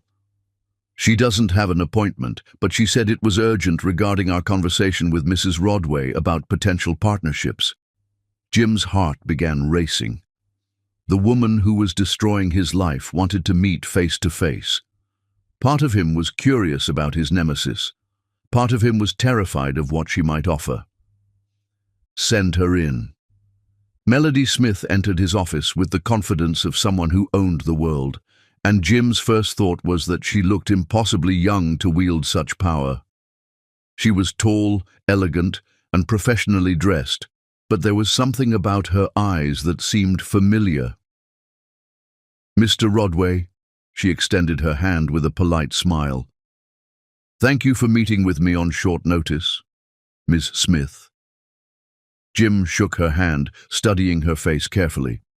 "I have to admit, I'm curious about what brings you here personally. I wanted to discuss the future of your company." "My company's future is not your concern." Melody sat down without invitation, crossing her legs and studying him with those strangely familiar blue eyes. "Actually, it is. Smith Technologies is considering several acquisition offers for various Rodway Industries divisions. You want to buy pieces of my empire? I want to buy all of it." The blunt statement hit Jim like a physical blow. "That's not for sale." "Everything is for sale at the right price, Mr. Rodway. The question is whether you'll accept a fair offer or wait until bankruptcy forces a fire sale." "We're not bankrupt." "Not yet, but your current trajectory suggests insolvency within 12 to 18 months. Melody opened her briefcase and pulled out a folder thick with financial documents. "I've had my analysts review your company's performance. Would you like to see their projections?" Jim didn't want to, but morbid curiosity compelled him to examine the papers. The analysis was devastatingly accurate, predicting exactly when various divisions would become unprofitable and how much debt would accumulate before total collapse. How did you get this information? Public records, industry analysis, and logical deduction. Your company's problems aren't secrets, Mr. Rodway. They're headlines. What are you offering? Complete acquisition, all divisions, all assets, all debts. $150 million. Jim laughed bitterly. This company was worth $500 million 5 years ago. 5 years ago it was profitable. Today it's a liability that's only getting worse. Melody leaned forward slightly. My offer covers all outstanding debts and leaves you with enough money to retire comfortably. That's more generous than most vultures would offer. Why are you being generous? For just a moment, something flickered in Melody's eyes, something cold and calculating that made Jim's skin crawl. Let's call it professional courtesy. I need time to consider this. Of course. But Mr. Rodway? Melody stood to leave, pausing at his office door. This offer expires in 30 days. After that, my next offer will be significantly lower. Is that a threat? It's a business reality. Every day you wait, your company becomes worth less, and my offer becomes more generous than you deserve. After she left, Jim sat in stunned silence. $150 million for an empire that had once seemed infinite. It was a fortune by most standards, but it represented the complete destruction of everything his father had built. That evening, alone in his empty mansion, Cassandra had already moved out. Jim made a decision that felt like signing his own death warrant. He would accept Smith Technologies' offer, not because he wanted to, but because he had no choice. The alternative was watching everything collapse into worthless bankruptcy while his debts mounted beyond hope of recovery. The next morning, he called Margaret Chen to schedule another board meeting. I've decided to accept Smith Technologies' acquisition offer, he announced to the assembled board members. The relief in the room was palpable. It's the right decision, Margaret said gently. Painful, but right. When do we meet with their representatives? Ms. Smith suggested a formal presentation next week. Full board attendance, media present, all the appropriate ceremony for such a significant transaction. Jim nodded numbly. Next week, he would officially surrender his father's empire to a woman young enough to be his daughter. He had no idea how accurate that assessment truly was. One more thing, Margaret added. Ms. Smith specifically requested that Mrs. Almetta Smith be present for the final signing ceremony. Who's that? According to their corporate records, she's the company's founder and Ms. Melody Smith's business partner. Jim felt a chill of premonition, but he couldn't place why that name sounded familiar. Fine, whatever they want. Let's just get this over with. Outside the boardroom windows, snow began falling on Boston, as if the sky itself was mourning the end of the Rodway Empire. In 7 days, Jim would discover that his greatest enemy had been hiding in plain sight for 20 years, and by then it would be far too late to change anything. Chapter 9. The Trap Closes. The conference room on the 42nd floor of the Millennium Tower had been transformed into a courtroom where Jim Rodway would face judgment for crimes he'd forgotten he'd committed, though he didn't know it yet. Media representatives filled the back rows, cameras and recording equipment, ready to document what the business press was calling the acquisition of the decade. CNBC, Bloomberg, and the Wall Street Journal had all sent their top business correspondents. The buzz in the room was electric. Everyone sensed this was more than a routine corporate transaction. "This is unprecedented," whispered Jennifer Walsh from Forbes to her cameraman.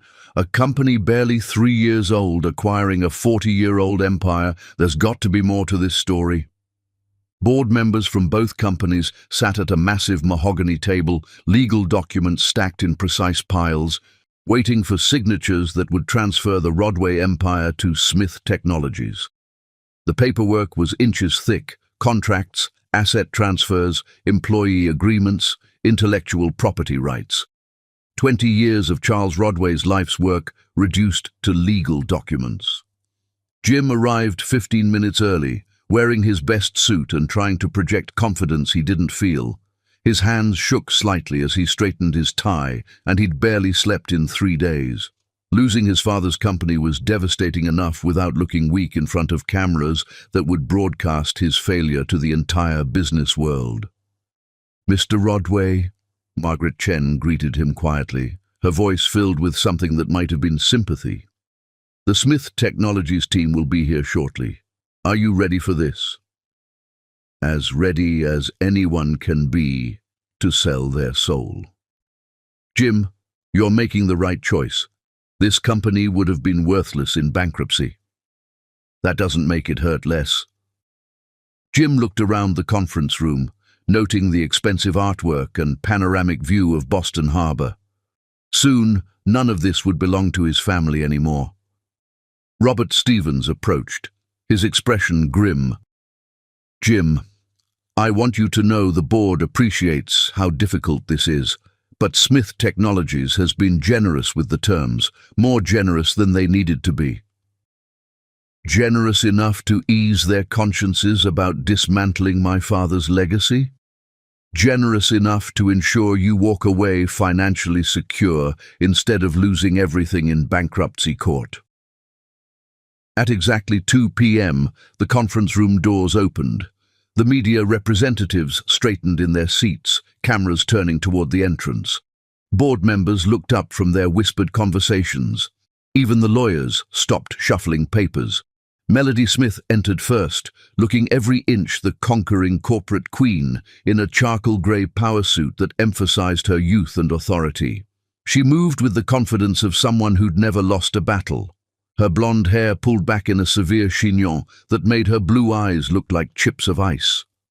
Behind her walked several Smith Technologies executives, lawyers, and financial advisors, an entourage that projected wealth and power. The room fell silent as she surveyed the assembled crowd with the cool assessment of a general reviewing conquered territory. Her gaze lingered on Jim for just a moment longer than the others, and something in her expression made his skin crawl with inexplicable dread. And then Almeta Smith stepped through the doorway. Jim's world stopped.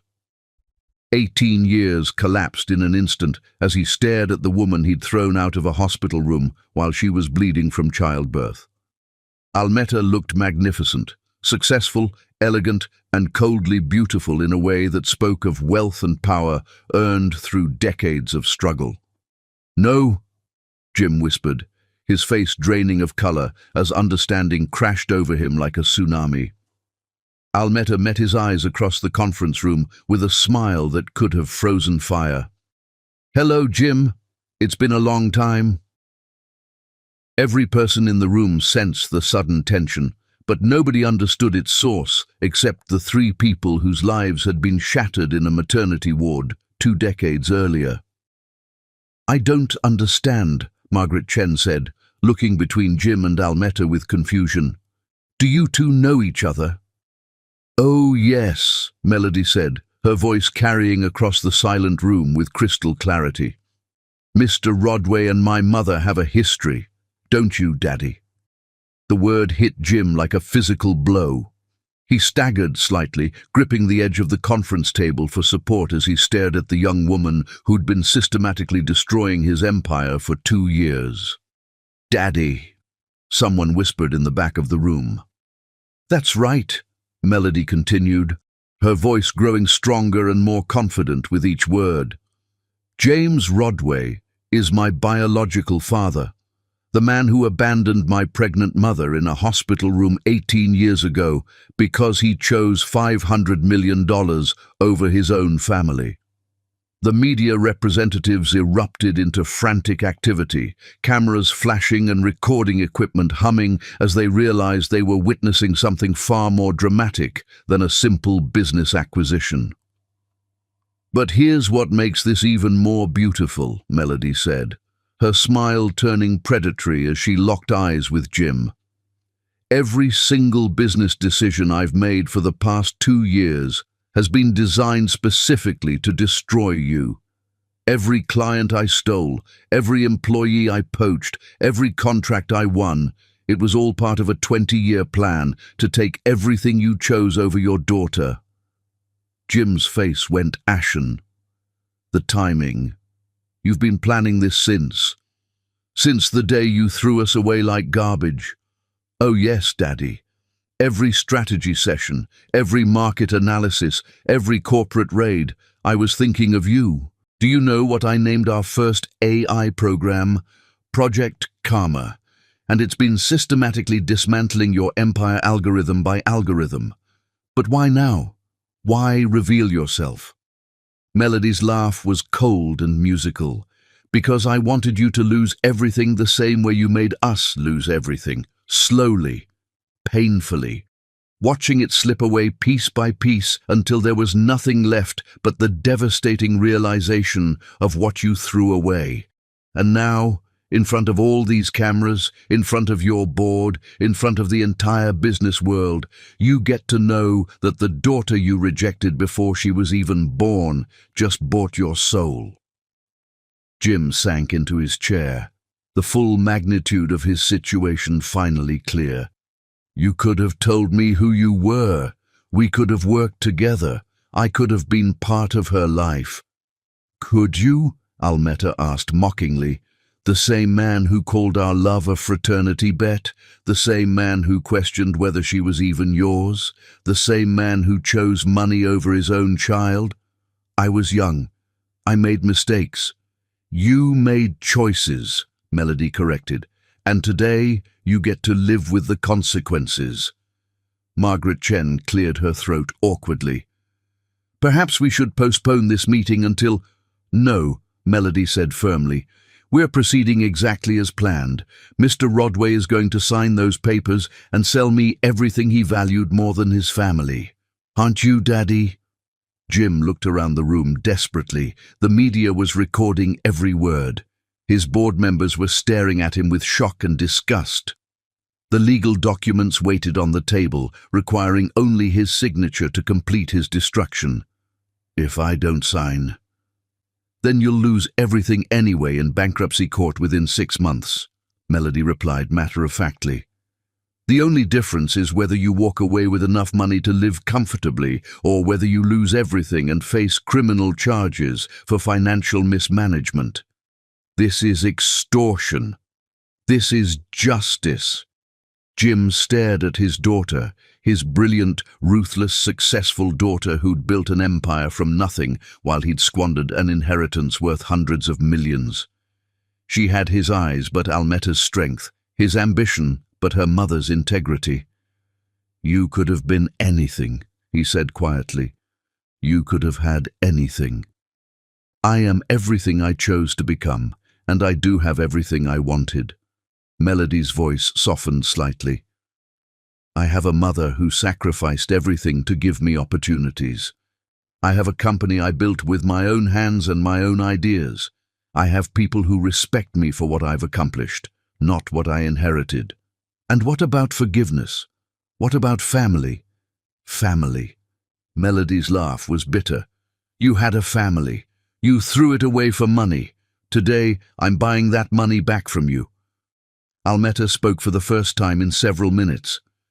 "Sign the papers, Jim.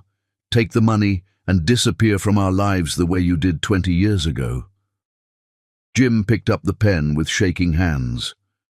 Around him, cameras captured every moment of his humiliation. His father's empire was about to belong to the granddaughter Charles Rodway had never wanted. "For what it's worth," he said as he signed the first document, "I did love your mother. Once." "Once wasn't enough," Melody replied. One by one, Jim signed away every asset, every property, every piece of the empire he'd inherited. With each signature, more of his father's legacy transferred to the daughter he'd abandoned. When the last document was signed, Melody stood and addressed the room. Ladies and gentlemen, Smith Technologies has officially acquired all assets of Rodway Industries. Effective immediately, Mr. James Rodway is terminated from all positions within the company and is banned from all company properties. She turned to face him directly.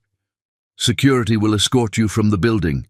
You have 30 minutes to collect personal items from your office. Melody? Ms. Smith, she corrected coldly. We're not family, Mr. Rodway. We never were. As security guards appeared to escort Jim from the building, he turned for one last look at the daughter he'd rejected and the woman he'd betrayed. They stood together, mother and daughter, partners in business and life, successful beyond anything he'd achieved with his inheritance. They had built something real and lasting, while he had merely managed what someone else created. "I'm sorry," he said quietly. Neither woman responded. They simply watched as security led him away from the empire that had once seemed so important and toward a future that would be very different from the one he'd imagined. Outside the Millennium Tower, Jim Rodway stood on the sidewalk with a check for $150 million and the crushing knowledge that he had just lost the most important things he'd ever had. 18 years too late, he finally understood what his father's money had really cost him, everything that mattered. Chapter 10. Justice Served. The final confrontation lasted exactly 7 minutes, but those 7 minutes erased 20 years of injustice with the precision of a surgeon's blade. Jim Rodway sat alone in the empty conference room as reporters filed out, his hands still shaking from signing away his father's empire. The check for $150 million lay on the table in front of him. More money than most people would see in a lifetime, but it felt like 30 pieces of silver. "Mr. Rodway?" A security guard appeared in the doorway. "Mom says you have 30 minutes to collect your personal items." "Mom?" "Ms. Smith, your daughter. She owns the building now." The words hit Jim like physical blows. His daughter owned everything now. The little girl he'd rejected before she was born had become the most powerful person in his world. Jim walked through Rodway Industries headquarters one final time, past cubicles and offices where employees were already packing their belongings or hanging Smith Technologies banners. The transition was swift and efficient, as if his life's work was being erased in real time. In his father's office, his office for 20 years, Jim opened desk drawers and filing cabinets, looking for items worth keeping. Photos of business achievements that no longer mattered. Awards that felt hollow now. A silver pen set his father had given him, engraved with Charles Rodway and Son. "There is no son anymore," he murmured, putting the pen set in a cardboard box. A soft knock interrupted his packing. Melody stood in the doorway, watching him with those unsettling blue eyes that mirrored his own. "May I come in?" Jim nodded, not trusting his voice. Melody entered and closed the door behind her, creating a private space for what Jim suspected would be their final conversation. "I wanted to speak with you alone," she said, sitting in the chair across from his desk, the same chair where his father had once explained that money mattered more than love. "To gloat? To ask you a question?" Melody leaned forward slightly, her piercing gaze fixed on his face.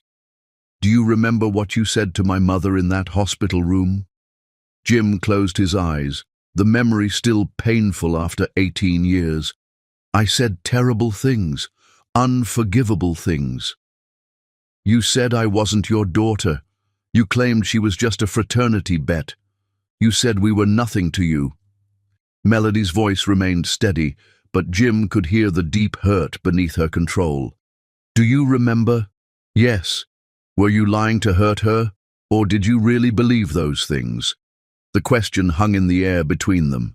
Jim had asked himself the same thing countless times over the years, usually while drunk and alone in his empty mansion. "I was lying." he admitted quietly.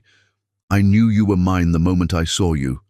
You had my eyes, my stubborn chin, and your mother. She'd never been with anyone else. I knew she was faithful. Then why? Because I was weak. Because I chose money over love, inheritance over integrity. Because I was exactly the kind of man your mother deserved, better than—" Melody was quiet for a long moment, studying his face with an expression he couldn't read. "Do you know what the hardest part was?" she asked finally. "Tell me." "Growing up wondering if I wasn't good enough, if there was something fundamentally wrong with me that made my own father not want me." Her voice cracked slightly. "I was valedictorian of my high school class, summa cum laude at Harvard, built a billion-dollar company before I turned 19, and none of it felt like enough, because the first man who was supposed to love me had rejected me before I even took my first breath." Jim's heart shattered completely. "Melody, you are extraordinary. You're everything I could have hoped for in a daughter and more than I deserved. I know that now. It took me 18 years to realize your rejection said nothing about my worth and everything about your character." She paused, studying his broken expression. "Do you want to know the real tragedy here, Jim? What? If you had chosen us instead of the money, we could have built something incredible together. Your inheritance, my ideas, Mama's wisdom. We could have been unstoppable as a family.